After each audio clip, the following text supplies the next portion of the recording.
இன்னொன்று நம்ம social media open பண்ணாலும் ஒன்று வரும்.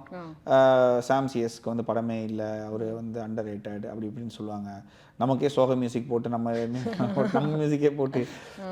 பட் நான் வந்து அதுக்கு சந்தோஷமாகவும் அதை இது பண்ணுவேன். ஏன்னா நம்ம என்ன சொல்கிறது, ஆடியன்ஸ் வந்து சம்பாதிச்சிருக்கோம். எப்படின்னா இப்படி பேசுகிறாங்கல்ல ஒருத்தவங்க, இது எவ்வளோ பணம் கொடுத்தாலும் இது கிடைக்காது.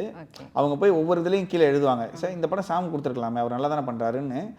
அது சில பேர் சொல்லுவாங்க, அது வந்து நீங்களே பிஆர் பண்ணுறீங்களா, நீங்களே வந்து அப்படின்லாம் சொல்லுவாங்க.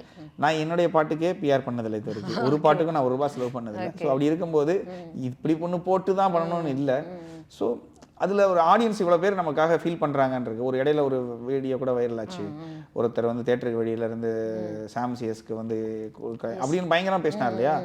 ஸோ இப்படிப்பட்ட மக்கள் இருக்காங்கல்ல, அவங்களுடைய ஒரு இது வேணும்னா நம்ம எல்லா படமும் நல்லா பண்ணணும். சின்ன படம் பெரிய படம் அப்படிலாம் இல்லை, எல்லா படம் கிடைச்ச வாய்ப்பை கரெக்டாக பண்ணணும். அந்த அண்டர் ரேட்டட் அப்படிங்கிற வார்த்தை வந்து எனக்கு ஹேட் ஆகிற மாதிரி இருக்கும். மீன்ஸ் இப்போ என்ன யாராவது நீங்கள் அண்டர் ரேட்டட் ஆங்கர் அப்படின்னு சொல்கிறது எனக்கு லைட்டாக ஹேட்டட். உங்களுக்கு அது மாதிரி ஏதாவது ஆகவே இல்லை? ஏன்னாங்க இப்போ நீங்கள் இப்போ உங்கள்கிட்ட ₹100 இருக்கணும்னு ஆசைப்பட்றீங்க.